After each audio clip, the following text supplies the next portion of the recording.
So this is the third video in a series that I'm doing on the anxious generation, referring to teenagers and childhood today in the year 2025.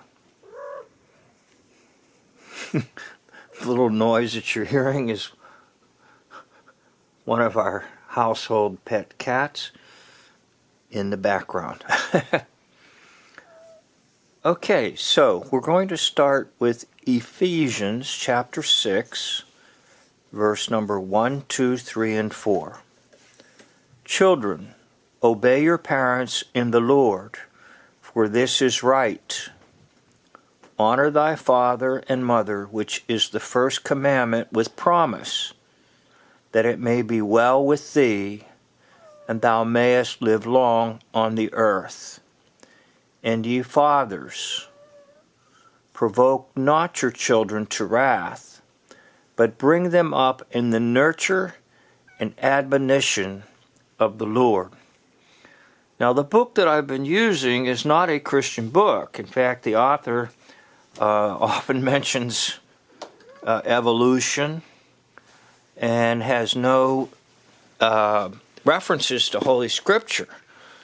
But that doesn't stop me from using it to bring to you a presentation on what is happening with our youth today. Because I do think he has a tremendous amount of insight to offer to us, even though it is coming strictly from the field of social psychology and a secular background. So, just to give you a little idea, this is the title of the book, The Anxious Generation, by Jonathan Haidt.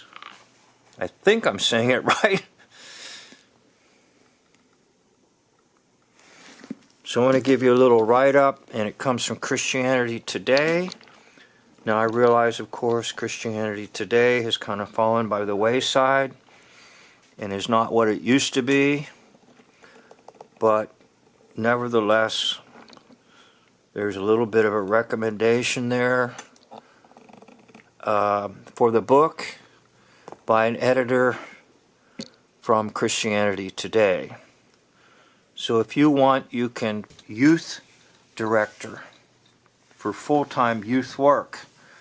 And someone made a comment, something about we need to get it on to our Facebook page or on our website, and the person leading the meeting, of course, was of age, what my age is, and said something like, well, I'm from the old generation where it was word of mouth and face to face. And that's kind of the dilemma that we see today, because this was my generation here, but this is not the generation of today. The generation of today is over here. So he's saying that because of a lot of things that have happened, parents have gotten very restrictive with children in the real world. And I've noticed that too. Of course, great fears circulating about child abuse and murders and violence and things like that have caused parents to be very much afraid in the world today. So they're very restrictive in the real world. But then he turns the coin over and he says, but we look at the virtual world and there's little to no restrictions for the youth today. Now, what is the result of that? Well, with little or no restrictions, the youth are encountering things like pornography.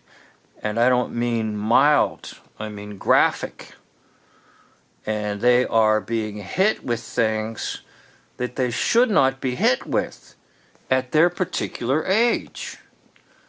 So he is saying that in one sense, parents today are very protective about the real world, and little to no protective in the virtual world. And of course his recommendation is ease up over here and get very restrictive over here. And this is the major problem today. In fact, I mentioned this in a message I just preached, and one particular mother said, yeah, I'm going through it right now. So I would think it's a very, very common thing. In fact, probably no family is excluded from it today. This tension between the real world and the virtual world. By the way, the virtual world is not a world at all. And that's my comment. So basically, it's nothingness. Now, it's in a world of illusion. Now, this is my phrase, not the author's phrase. The world of illusion that creates delusions. That's my phrase. I come up with my own phrases. So, he likes to talk about a term that was coined by one of his colleagues and friends. And that term was anti-fragile. Anti meaning against or not of or something like that. So the not fragile. And the illustration that he would use is like a teacup, china teacup. And if you were mailing that somewhere, you would wrap it in newspaper or wrapping paper, and you would write on it on the box or get one of those labels that says fragile. Now, a plastic cup is not so fragile, all right? And so it can be knocked around a little bit, and he talks about anti-fragile, meaning that things can get stronger and better if they are knocked around a little bit, okay? That they are used, toughened up.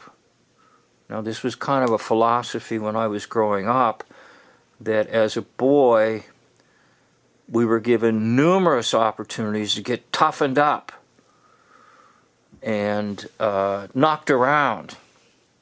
In fact, we knocked each other around a lot.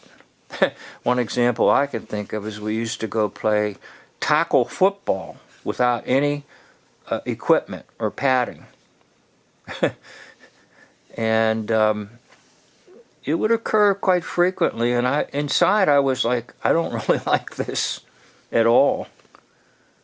But eventually others came forward and said they didn't like it either. So we shifted to a tag football. But for a little while we were toughening each other up. We were tackling each other without any equipment or padding, playing football. So that's an example of anti-fragile in that we toughened each other up. Now he's saying that youth today are treated like this, so fragile that you have what are called the helicopter moms. And that phrase means a mom who hovers over their child constantly. He gave one example in the book of a helicopter mom. The child went on a school field trip, and the mom followed the school bus the whole way to the field trip and waited around and then followed the school bus back to the school in her car independently because she wanted to be sure her child got there safely, returned safely. So these helicopter moms are creating fragile teacup children, all right? So he says, now again, I'm just trying to follow the author and give it to you in my words and my language. He says this leads to children not discovering and exploring things on their own. Whereas if they are anti-fragile and allowed to toughen up a little bit and get knocked around a little bit, not too much, but then they can actually go into what he calls discovery mode. I can relate to these concepts in my childhood and youth. And he's going to come up with another key word or key phrase here, and I'll get to that in just a minute.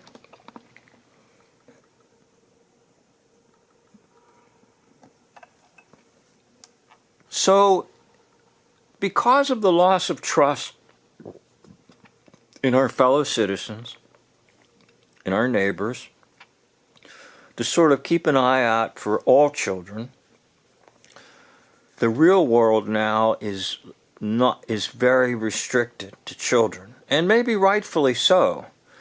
Now, I remember growing up in a small town, and in that small town, if you walked the streets, another parent, a neighbor, would have his or her eyes on you, and if there was any need, that neighbor would contact my mother and mention to her any problems or any situations. In fact, one situation was one time I left the house on my own, and I went about 6 blocks down to where the business district was. And I walked there on my own, and I was not allowed to do so.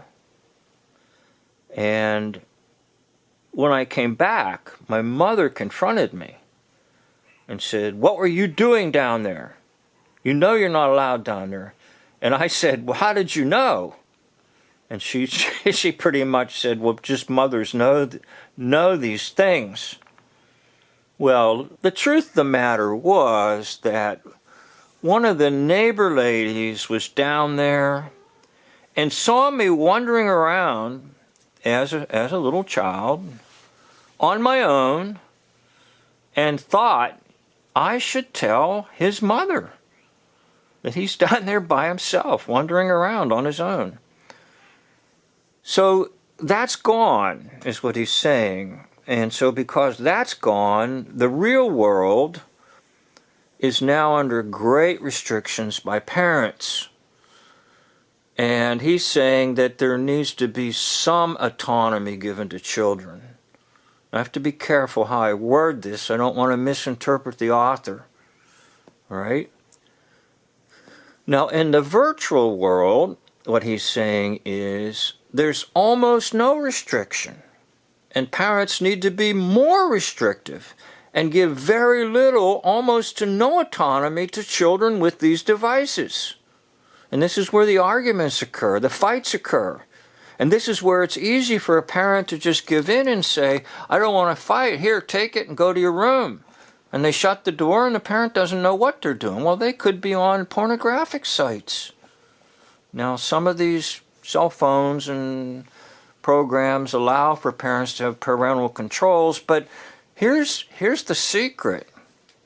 Youth learn how to bypass these things, and I could tell you a story on that, but I need to move on. Now, he mentions what's called liberation age, and I can relate to this because I remember my liberation very, very clearly. And that was the time I asked my mother if I could ride the public transit bus and go into a major city in the United States on my own, with my own money, and go to the various places I wanted to go.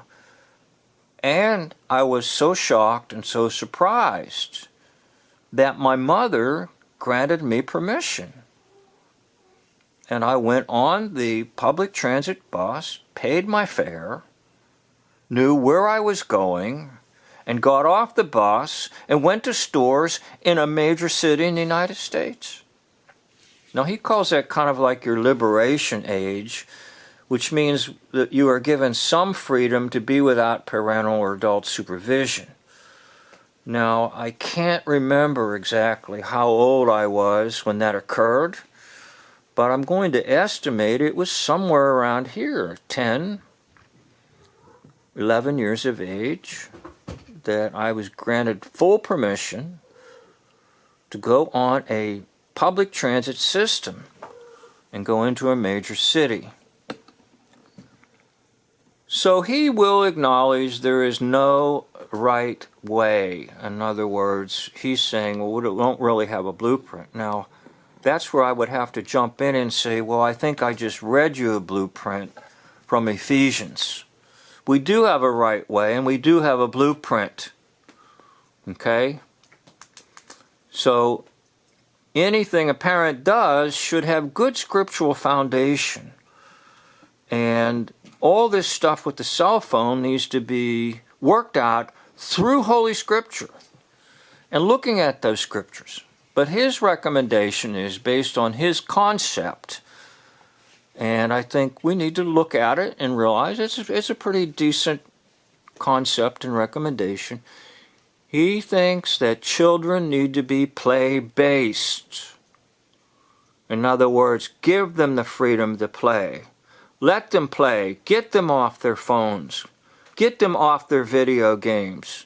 And let them do old-fashioned play.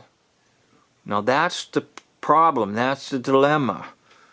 That a lot of children are going to resist that, and they don't want that. Because they love the addiction that comes with the cell phones and the computers and the iPads and notebooks and all that stuff. So he says, and not a phone-based childhood. Not. Now, if you go back to the scripture I read you in Ephesians, it talks about parents raising their child in the nurture of the Lord. So we could put a Bible-based childhood. Now, that will be highly resisted today. But he also talks, Paul, meaning in Ephesians, talks about not causing your children to be experiencing wrath. So there's a gentleness that needs to be in this, in the admonition that Paul gives in Ephesians. Well, I hope this is a little bit helpful to you, and once again, if anyone dare to get to the end of this video or any of my videos, I'd like to say thank you very much, and I'm very much realize that most people today only want 3 or 4 or 5 minutes. I think of what was said. Someone said to the preacher, could you give a sermonette? And he said, sermonettes make Christianettes. Thank you for watching. End of video.